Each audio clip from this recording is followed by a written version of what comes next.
Hey, Surprise Church. I'm really excited to be here today to talk to you about doubts and fill in for my dad. I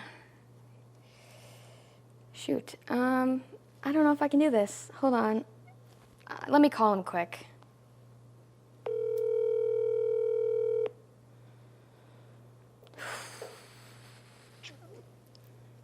Hello, this is Matt.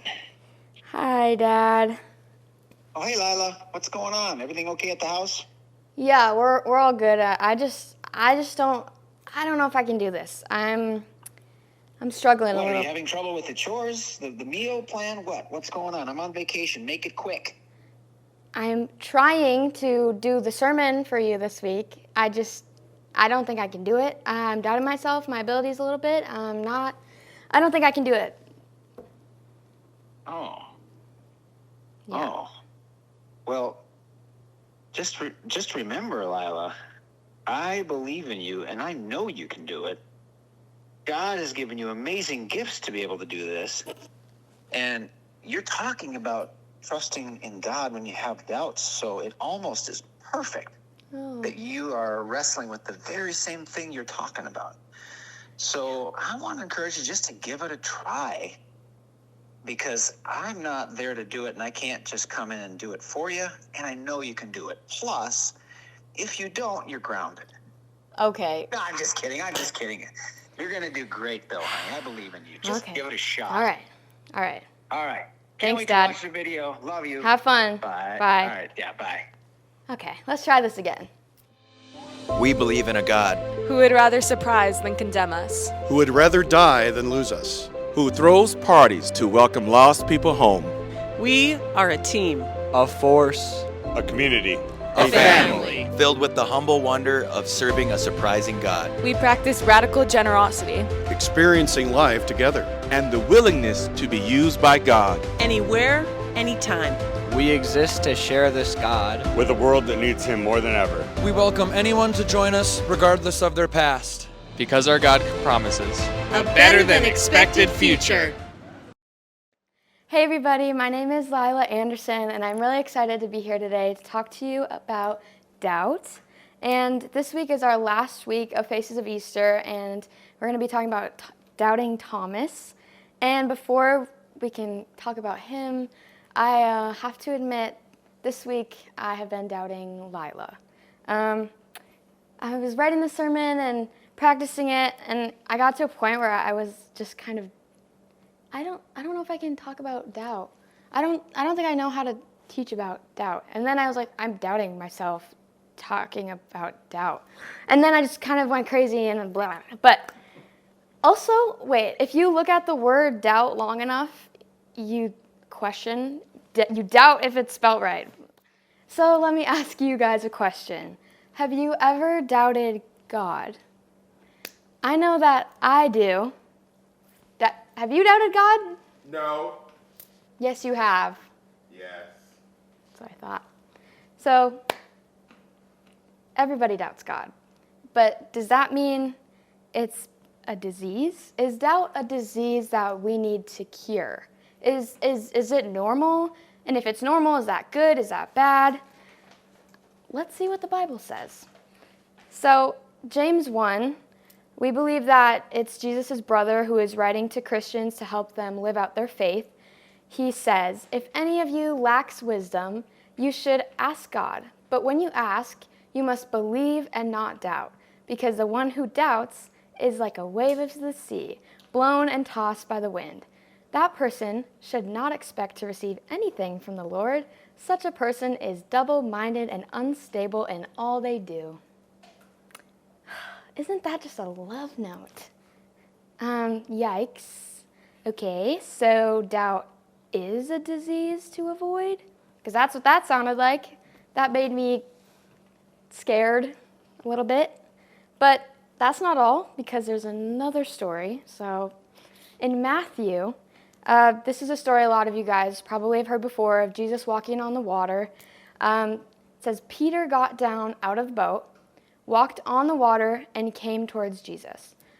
But when he saw the wind, how do you see the wind? interesting. But when he saw the wind, he was afraid and began to sink and cried out, "Lord, save me."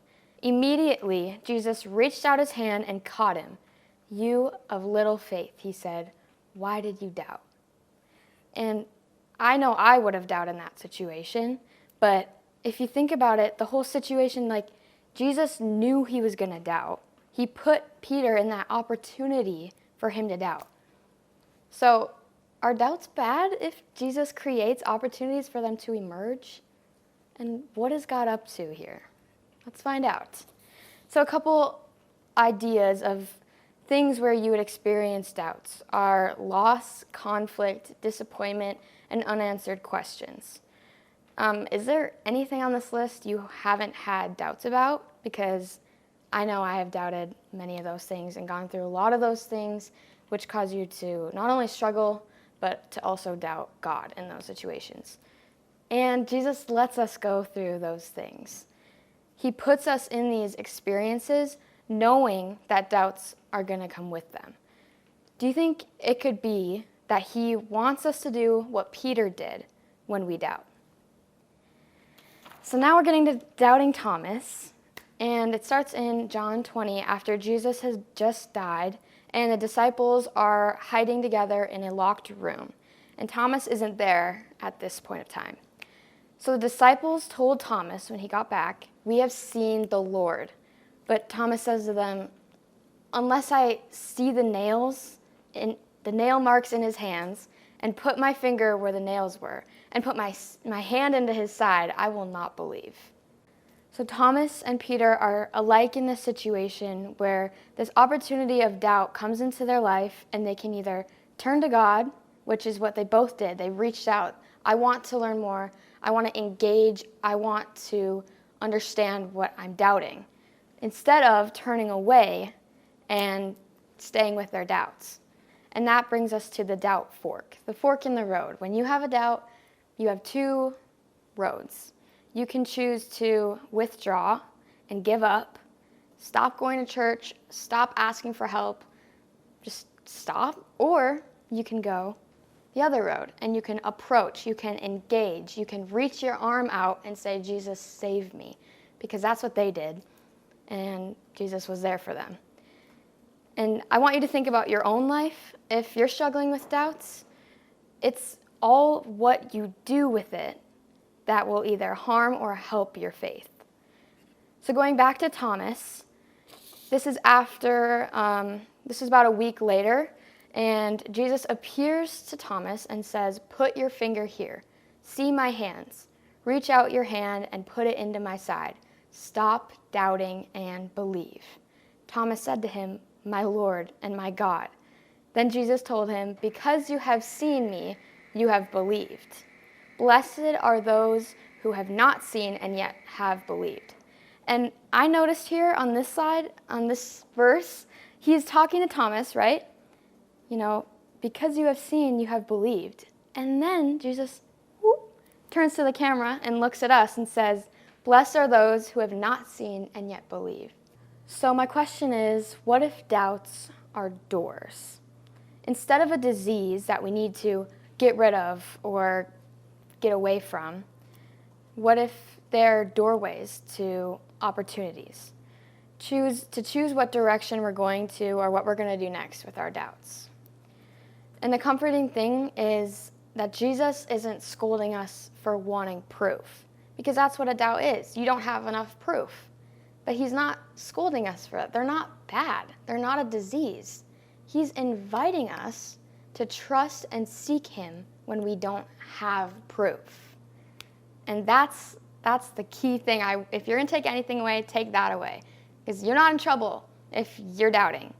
God is inviting you to trust and seek him without proof. So, once again, doubts are doorways. Thomas is the perfect example of the fact that we all have doubts, the fact that he was face to face with Jesus and Jesus died, and he still doubted the fact that he could resurrect and come back. If Thomas doubted Jesus, we are probably going to doubt him too. But it's okay, because there are doorways to Jesus. He's inviting us. He's allowing us to go through these situations that will eventually lead to him.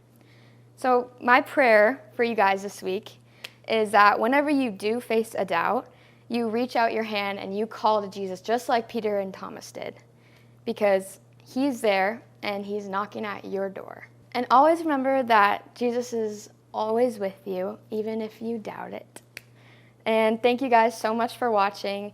I hope you learned something from this and it helps you. And who knows, maybe I'll come back in this kitchen again and take his place. Have a great week.